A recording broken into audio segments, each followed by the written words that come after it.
CamNews 24, le flash d'information. Bienvenue à tous et à toutes. Agenda du développement post-2015 au Cameroun en débat. Le ministre de l'économie et de la planification et de l'aménagement du territoire, Emmanuel Nganou Dumécy, a présidé ce 28 mai 2013 à l'ouverture de la consultation nationale sur les objectifs du millénaire pour le développement et l'agenda du développement post-2015 au Cameroun. C'était en présence de plusieurs membres du gouvernement, ceux du corps diplomatique accrédité à Yaoundé et de la représentante résidente du système des Nations Unies au Cameroun, Madame Nadia Rochdi. Parlant du budget programme, les responsables des départements ministériels et institutions qui incarnent les programmes budgétaires partagent depuis ce 28 mai à Yaoundé les bonnes pratiques en vue d'un changement de style managérial. La rencontre rentre dans le cadre d'un séminaire de formation qui s'achève ce 29 mai pour le ministre des Finances. C'est l'occasion idoine pour expliquer à ses responsables, principaux acteurs de l'exécution du budget, le management de la performance dans le cadre de la budgétisation par programme et les fondamentaux de l'élaboration du budget. Industrie minière, le Cameroun organise dès ce 29 mai au Palais des Congrès de Yaoundé la première édition de la conférence internationale sur l'industrie minière en abrégé CIMEC 2013.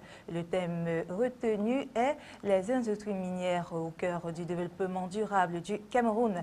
Près de 400 exposants venant du monde entier y sont attendus. On dénombre parmi eux des juristes, économistes, environnementalistes et enseignants d'université.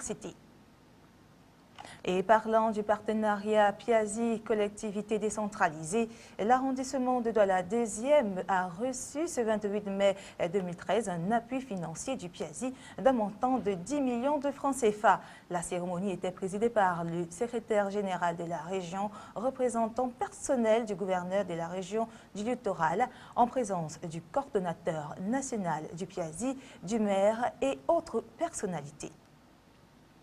À présent, l'essentiel de la page étrangère avec nos confrères de l'agence France Presse. Colère de Moscou après la levée de l'embargo européen sur les armes pour les rebelles. Selon la Russie, cette décision porte préjudice à l'organisation d'une conférence de paix internationale. Le Kremlin prévoit par ailleurs de livrer à Damas des systèmes de défense antiaériens pour dissuader toute velléité d'intervention extérieure. L'avocat de Bernard Tapie et le juge-arbitre Pierre Estou sont en garde à vue. Les deux hommes sont soupçonnés d'avoir eu des liens qui auraient faussé l'arbitrage rendu en faveur de Bernard Tapie dans l'affaire l'opposant au Crédit Lyonnais sur la vente d'Adidas. L'homme d'affaires avait alors perçu 403 millions d'euros de l'État français. Le premier patient français atteint du nouveau coronavirus est mort à Lille. Âgé de 65 ans, il était hospitalisé depuis un séjour à Dubaï fin avril.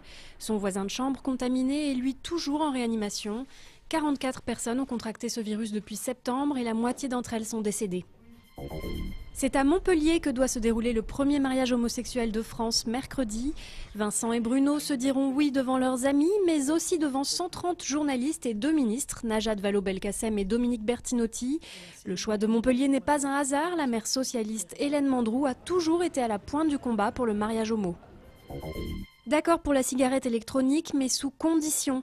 Les experts chargés d'évaluer le nouveau produit recommandent notamment de l'interdire aux mineurs et aux femmes enceintes, ainsi que dans les lieux publics où il est interdit de fumer.